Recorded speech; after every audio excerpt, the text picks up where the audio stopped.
Have you ever heard this sentence in a warehouse? I know the part came in, but I do not know where it is. Or maybe this one. Someone signed for the package, but nobody knows who moved it. In manufacturing, that one missing box can stop production, delay shipment, create customer complaints, and cost thousands of dollars. The scary part is this. Many companies do not lose parts because people are careless. They lose parts because the process is not controlled. Today, we are going to talk about a very common problem in startup and growing manufacturing companies. Parts come in, boxes move around, nobody updates the location, and suddenly the warehouse becomes a guessing game. The good news is this problem can be solved with a simple warehouse parts traceability system. Welcome to today's episode. In this podcast, we will discuss how a company can move from warehouse confusion to warehouse control by using a simple system to track incoming shipments, part numbers, boxes, photos, storage locations, movement history, and the person responsible for each entry. The system we are discussing is called the Warehouse Parts Traceability System, or WPTS. The purpose of WPTS is simple. Every package, every part, every box, and every movement should be traceable. This is especially important for startup manufacturing companies, small manufacturers, maintenance teams, and growing warehouses that are not yet ready for a full enterprise-level warehouse management system. Purpose of this podcast. The purpose of this episode is to explain why warehouse chaos happens, what problems occur when receiving and storage are not controlled, how a simple traceability system can solve the problem, how photos, box numbers, locations, and movement history improve control. Sample real-world cases where this system can prevent serious operational issues. Main point 1, the receiving problem. Let's start with the first problem, receiving without control. In many startup companies, when UPS, FedEx, DHL, or a freight carrier arrives, anyone may sign for the package. That person may not be a warehouse employee. It may be someone from engineering, production, purchasing, or even the front office. The driver asks for a signature. Someone signs. The box is now officially delivered. But internally, the company may not know who received it, who ordered it, what project it supports, where it was placed, whether it was damaged, whether anyone took a photo, or whether the requester was notified. This is where the chaos begins. A few hours later, the engineer asks, "Did my part arrive?" Someone says, "Yes, I think FedEx came this morning." Then the search starts. People check receiving, desks, production, hallways, the old storage room, and random shelves. Nobody knows where the box is. This is not only frustrating, it is a business risk. Sample case 1, the missing FedEx package situation/problem A. Startup manufacturer is building a machine for a customer. One special electrical component is needed to complete the control panel. The supplier ships it overnight. The package arrives at 10 a.m. and someone signs for it. Because the receiving area is crowded, the box is placed on a nearby table. Later, another employee needs the table and moves the box to a shelf. Nobody records the movement. System response. When the package arrives, the receiver creates a receiving record immediately. The system records date received, carrier, tracking number, supplier, shipment owner, temporary location, package condition, photos, and the name of the person who entered the record. Podcast takeaway. When the technician asks, "Where is my part?" the answer is not a guess. The answer is in the system. Main point 2, the power of photo evidence. One of the strongest features in a warehouse traceability process is photo documentation. A picture can answer many questions. Was the package damaged? Was the label correct? Was the box opened? Was the correct part inside? Was the item placed in the correct area? Photos can be attached to receiving records, boxes, and parts records. This is very useful because warehouse work is physical. People are handling real boxes, labels, pallets, and parts. A written record is good, but a written record with photos is much stronger. Sample Case 2. Damaged package dispute situation/problem. A freight shipment arrives with a crushed corner.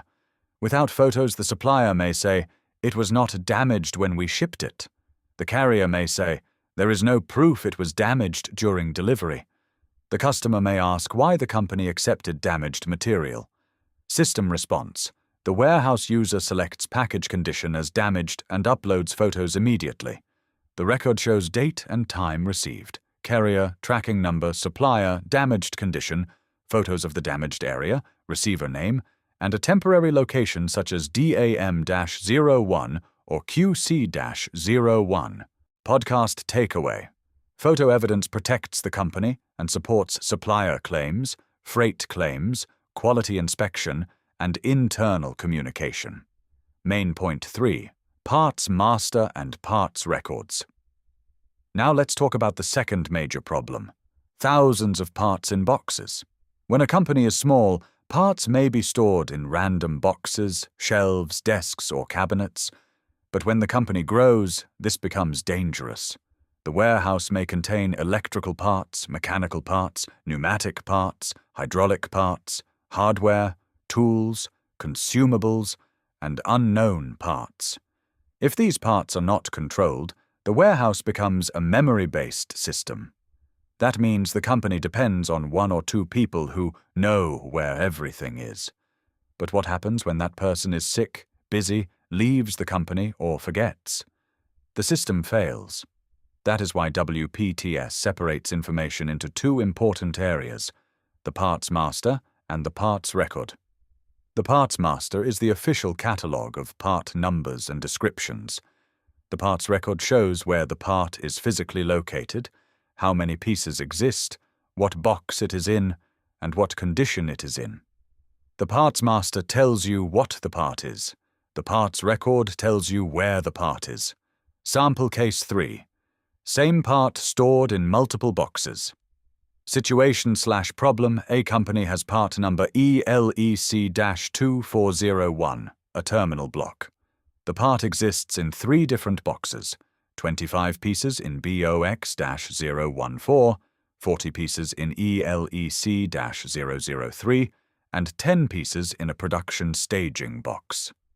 Without a system, the buyer may only know about 1 box and order more parts unnecessarily. System response. The user searches the part number and sees each record linked to that part, including quantity, box number, location, and status. Podcast takeaway. Visibility reduces duplicate purchasing, saves money, and improves production readiness. Main point 4. Box number control during facility move. Now let's discuss a very serious situation, moving to a new manufacturing facility. This is where many companies lose control. The team has thousands of parts. The schedule is tight. Everyone is packing boxes quickly. The new warehouse does not yet have assigned rack and bin locations. The company may say, "Just put everything in boxes and make an Excel sheet." That may work for the first few boxes, but after 200, 500, or 1,000 boxes, Excel alone becomes difficult to control. The better method is to give every physical box a unique box number, such as box-001, box-002, elec-001, mech-001, new-001, or tool-001. Each box should be linked to category, current location, status, photos, parts inside the box, and movement history. Sample Case 4. Facility move under pressure. Situation/problem. The company is moving from an old facility to a new facility. The electrical team packs 80 boxes, the mechanical team packs 120 boxes, and production packs another 50 boxes. After the move, production urgently needs a sensor. Someone asks, which box has the sensor? Nobody knows. System response. With WPTS, the team searches the part number or description. The system shows the sensor is in ELEC-022, status received at new facility, location STG-01, with photos available. Podcast takeaway. The team does not need to open 80 boxes. They go directly to the correct box. That is the difference between moving inventory and controlling inventory. Main point 5. Location management. A warehouse system is only useful if locations are clear. In WPTS, locations can be temporary or permanent. Temporary locations are useful when the warehouse is not fully organized yet.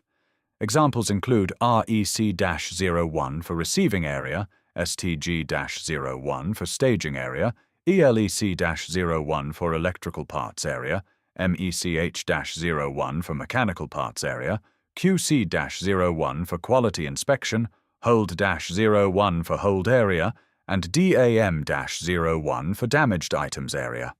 Later, when the warehouse becomes more mature, permanent locations can be created.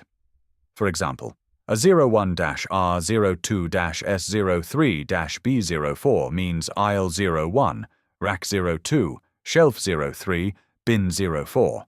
This structure allows the company to start simple and improve over time. Sample case 5.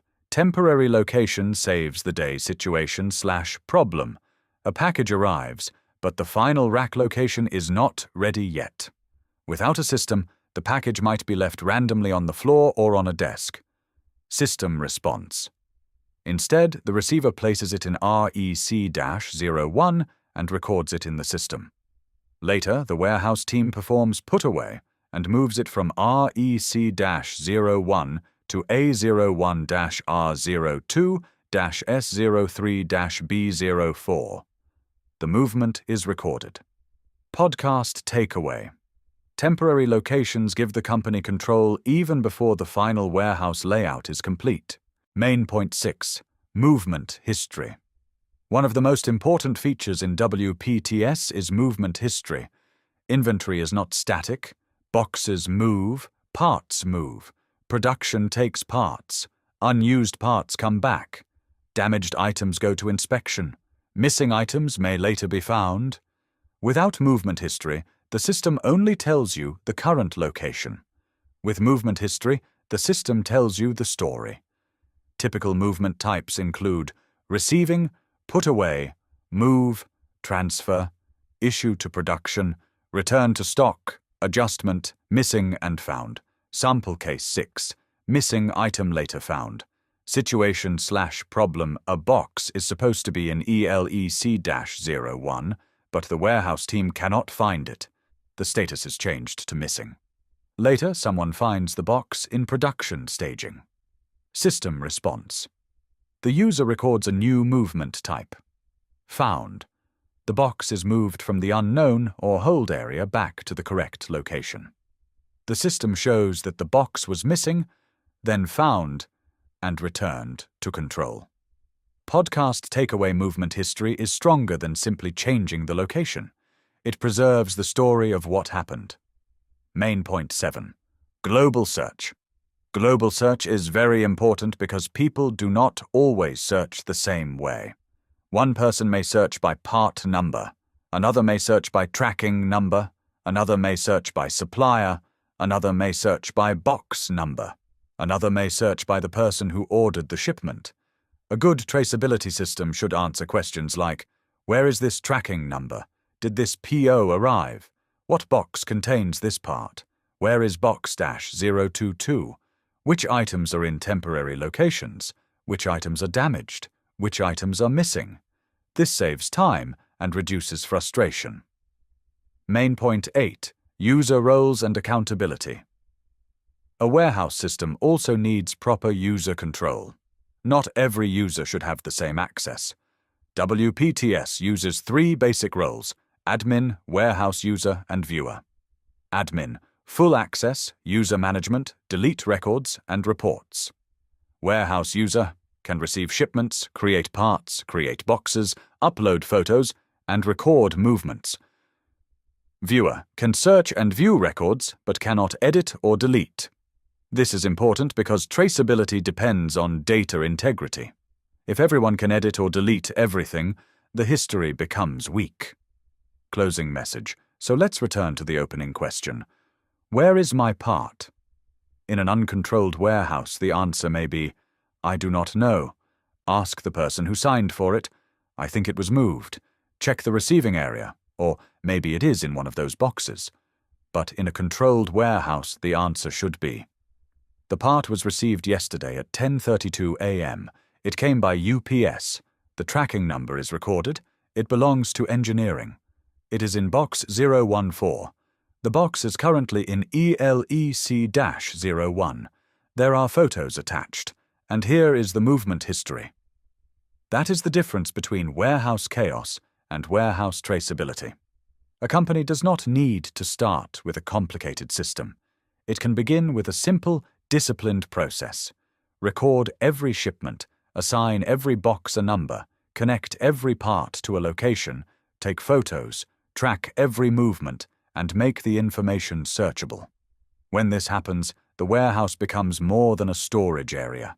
It becomes a controlled, traceable, and reliable support system for production, quality, purchasing, and customer delivery. Final call to action. For any startup or growing manufacturing company, the message is simple. Do not wait until parts are lost. Do not wait until production is delayed. Do not wait until the facility move becomes chaotic. Start building traceability now. Because in manufacturing, the question is not only, did we receive the part? The real question is, can we prove where it is right now? And that is the real value of a warehouse parts traceability system. Suggested ending line. Thank you for listening.